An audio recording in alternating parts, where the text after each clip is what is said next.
अगदी तोंडाला चव येणारी आणि खूपच अशी टेस्टी आमटीची रेसिपी बघणार आहोत आपण.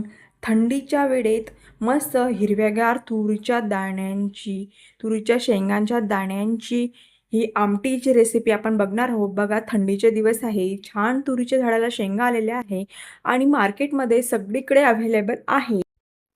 आणि थंडीच्या वेळेत आपल्याला ह्या शेंगा कुठेही सहज मिळून जातात. सो आपण त्याची अशी झटपट बनणारी आमटीची रेसिपी, टेस्टी अशी खमंग कमी साहित्यात बनवून तयार होणारी ही रेसिपी बघणार आहोत.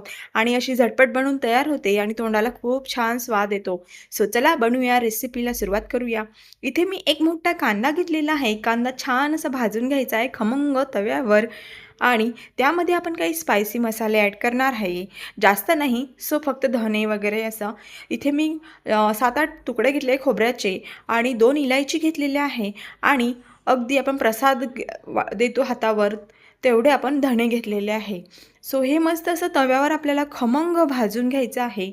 आणि अगदी याला थोडा वेळ द्यायचा आहे. अगदी गॅस मोठा करून, गॅसचा फ्लेम करून हाय फ्लेमवर नाही भाजायचं आपल्याला.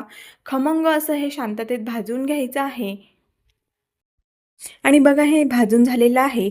आता मी इथे हिरव्या मिरच्या भाजून घेणार आहे. सो तुम्ही इथे लाल तिखटसुद्धा वापरलं तरी चालेल, पण मी इथे लाल तिखटाच्या ऐवजी हिरवीच मिरची वापरत आहे. कारण हे हिवाळ्यात अशी हिरव्यागार तुरीच्या शेंगांच्या दाण्यांची रेसिपी आहे, आमटी आहे. सो मी इथे हिरवे दाणे आहे, सो हिरवी मिरचीच वापरत आहे. तुम्ही लाल तिखटसुद्धा वापरू शकता. पण बघा, इथे तेजपान घेतलेलं आहे मी, दगडफूल घेतलेलं आहे. आणि तेजपान भाजून घ्यायचं आहे आपल्याला, दगडफूल भाजायचं नाही आहे. सो मी इथे तुम्हाला दाखवलेलं आहे व्हिडिओमध्ये दगडफूल. आणि स्टोनफूल पण म्हणतात, स्टोन म्हणतात त्याला.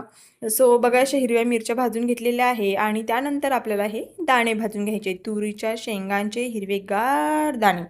आणि जे आपण मसाले भाजून घेतलेले आहे त्यामध्ये आपण लसूण टाकायचे, 10-12 कळ्या लसूण, हिरवी मिरची, कांदा, कोथिंबीर आणि तेजपान, 2 इलायची, 1 इंच अद्रक आणि हे सर्व धने, हे सर्व आपल्याला बारीक करून सेपरेट याचा गोळा बनवायचा आहे. आणि इथे हे तुरीचे दाणे आपल्याला सेपरेट असे भाजून घ्यायचे आहे.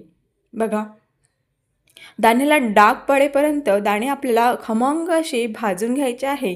सो हळुवार खमंग मीडियम फ्लेमवर जर आपण दाणे भाजले तर त्याला वेगळीच अशी अप्रतिम टेस्ट येते. सो बघा, इथे आपण भाजीला फोडणी देणार आहे. इथे मी छान असं तेल गरम करून घेतलेलं आहे.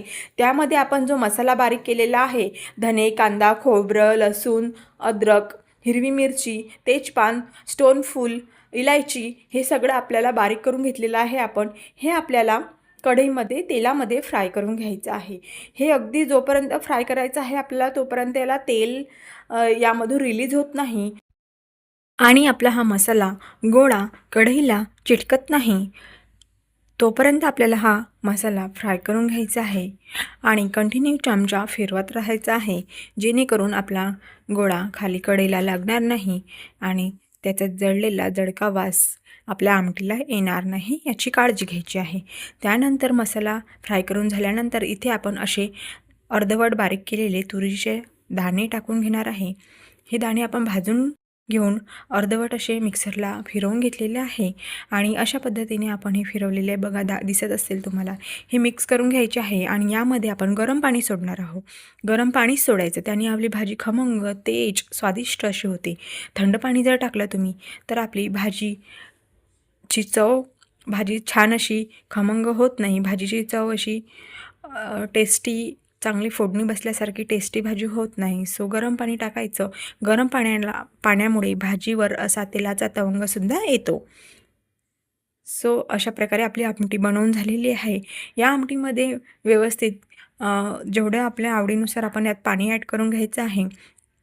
ह्याची कन्सिस्टन्सी बघूनच घ्यायची आहे व्यवस्थित. थोडं पाणी जास्तच टाकायचं आहे, जेणेकरून आमटी शिजल्यावर आमटीला घट्टपणा येते.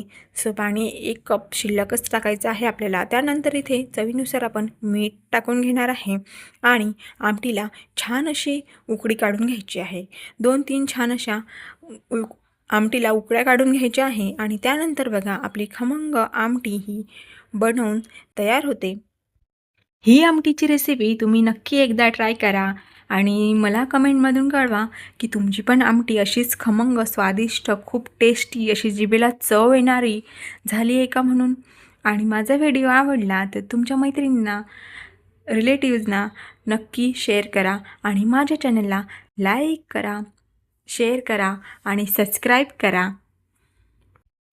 आणि तुम्ही हा माझा व्हिडिओ, माझी रेसिपी कुठून बघत आहे? तुम्ही पण महाराष्ट्रातलेच आहे का? महाराष्ट्रातूनच माझी रेसिपी बघत आहे का? किंवा दुसऱ्या कोणत्या शहरातून बघत आहे हे मला कमेंट करून नक्की कळवा. तुम्ही माझा व्हिडिओ पूर्ण बघितल्याबद्दल तुम्हा सर्वांचे मनापासून धन्यवाद.